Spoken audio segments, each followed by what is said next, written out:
كل ترند بيستاهل، بس هاد تحديداً قلب السوشيال ميديا، واللي جربه عرف ليش هالضجة كلها عليه. عم يطلع بكل مكان وكسر الدنيا، والعالم مو قادرة تكتفي منه، وواضح انه هو صار حديث الكل بدون منازع. ساويت الطريقة عجبتني كتير، بس غلطت غلطة ما بتمنى حدا يقع فيها. بتمنى منكم تكفوا الفيديو للآخر لتشوفوا أدق التفاصيل لتطلع معكم النكهة بتشهي القلب. بالبداية بدنا كاستين طحين وعليهن معلقة ملح صغيرة حطيناهن على جنب، واللحمة بدنا إياها نية، منحط لها ملح ورشة فلفل وشوية كزبرة يابسة ورشة بهارات السبع، رشة ما نكتر. حطيت لهم بصلة مطحونة ناعم، حاولت ما يكون فيها شقف أبدا، تطلع هي واللحمة نفس النعومة. عجنتهم مع بعض ليتجانس الخليط كلياته مع بعضه.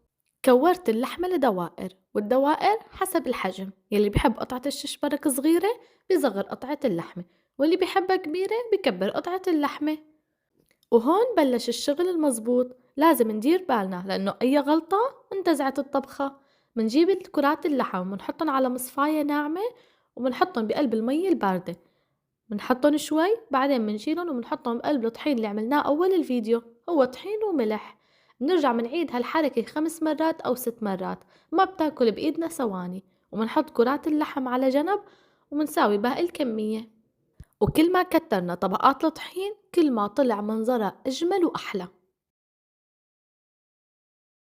بحاول دائما أقدم لكم شي حلو، بس مرات التفاعل بيكون قليل وبيكسر الخاطر شوي. قلولي بصراحة، ما عم تعجبكن فيديوهاتي ولا أنا يمكن مكبرة الموضوع شوي؟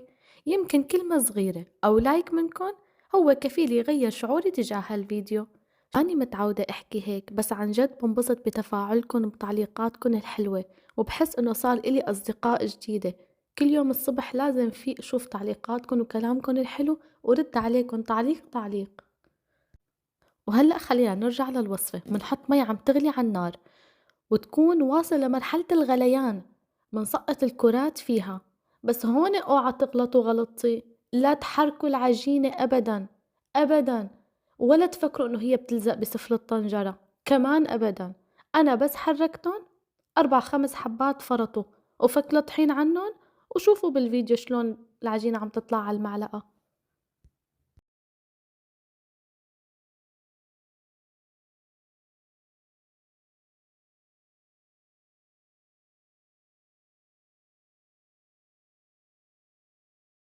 بس خليكن عم تراقبوا الطنجرة وتشوفوا أول ما الحبات بتفوش على وش المي معناها استوت دغري. بس تلاقيهم فاشوا على وش المي هي تلقائيا لحالها بتطلع لفوق. منشيلن ومنحطن على صينية لحتى ما يضلوا بقلب المي وياخدوا استوى أكتر لبين ما نطبخ اللبن.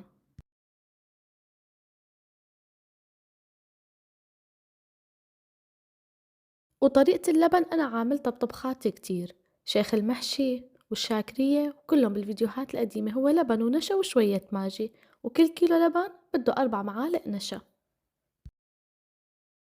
بعدين منسقط حبات الششبرك شوي يغلوا غلوة مع اللبن ومنطفي تحتن دغري، لأنه هي مستوية اللحمة ومستوية العجينة. بس شو المنظر والطعمة ما فيني أوصف لكم إياها، لازم تجربوها. جربوها وعطوني رأيكم.